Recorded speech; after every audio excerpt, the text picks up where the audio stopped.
So for today's video guys, i-share ko lang sa inyo kung paano ako nagbabayad ng credit card bill ko para hindi ako nabibigatan pagkatapos lumabas yung bill cut off. So yung amount kasi dati nung hindi ko pa to ginagawa is parang masakit pag tinignan mo yung bill, ang laki, di ba? Para hindi ako masyadong mabibigatan pagdating sa bayaran. So ginagawa ko is every other week nagbabayad ako. Hindi ko tinitignan yung bills, hindi ko tinitignan yung balance ko or ano, basta ginawa ko ng kaugalian na every other week nagbabayad ako ng 1,000, 1,500 or 2,500, mga ganong amount, basta makapagbayad ako every other week. Katulad nito, lumabas yung bill ko is 12 pesos na lang yung outstanding balance kasi inuunti-unti kong bayaran para hindi ako mabibigatan pagkatapos ng cut off. Dati kasi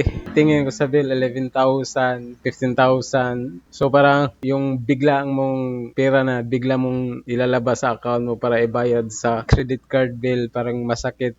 Kahit ginastos mo naman yan at kailangan mong bayaran, masakit pa rin kung isipin natin, di ba? So parang ginawa ko para hindi masakit sa kalooban ko. Yan, every other week, 500, 1,000 or 1,500, 2,000, basta makapagbayad ako. Yan, okay na sa akin yan. Kaya yung bill ko, pagdating ng cut off, may 100 plus na lang, 200. Katulad nito, 12 pesos na lang, may 1,000 plus na lang. So kung ikaw parang nanghinayang ka sa pagdating ng credit card cut off, makikita mo yung bill na umabot ng 15,000, 10,000 at babayaran mo yun ng buo.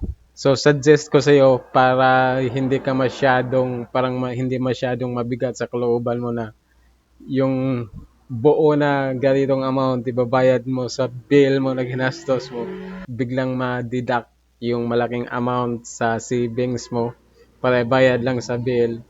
So ganitong gawin mo kung prepared mo, pero sa akin mas maganda kung ganito kasi parang magaan, hindi ka masyadong mabibigatan. So sana nakatulong tong video na to, at kung hindi ka pa nakapag-subscribe, mag-subscribe na at hit na rin ang notification bell para updated ka sa mga bagong video.